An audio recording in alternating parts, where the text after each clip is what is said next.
আজ বানাবো খুব সহজ পদ্ধতিতে বাড়িতে চিকেন বিরিয়ানি। প্রথমে চিকেনটি ভালোভাবে লবণ মাখিয়ে ঢাকা দিয়ে রাখবো। তারপর বিরিয়ানি চালটি ভালোভাবে ধুয়ে ফুটন্ত জলে দারচিনি, লবঙ্গ, এলাচ ও লবণ অ্যাড করে ফুটন্ত জলে ধুয়ে রাখা চালটি দিয়ে দেব।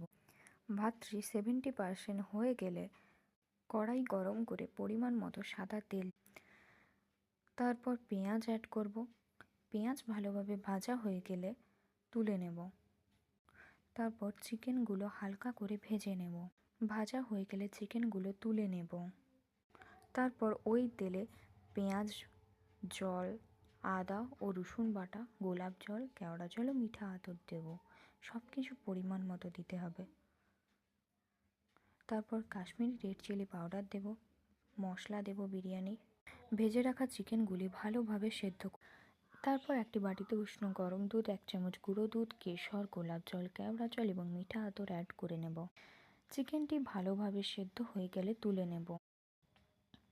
অল্প লবণ অ্যাড করব, আলুগুলি দিয়ে দেব।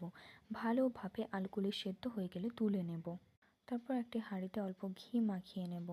মাংস, আলু দেব, টক দই দেব, ভাত এবং ভাজা পেঁয়াজ ছড়িয়ে দেব। তারপর বিরিয়ানি মশলা ছড়িয়ে দেব। তারপর সেই তৈরি করে রাখা দুধটি আমরা ওর উপর দিয়ে দেব। তারপর ওই হাঁড়িটি অল্প আঁচে বসিয়ে দেব। ঘি অ্যাড করব। তারপর 10 মিনিট অল্প আঁচে বসিয়ে রাখব। 10 মিনিট পরে চেক করতে হবে বিরিয়ানিটি রেডি হয়ে গেছে কিনা। যদি ভিডিওটি আপনাদের ভালো লেগে থাকে, লাইক, কমেন্ট, শেয়ার করতে ভুলবেন না কিন্তু।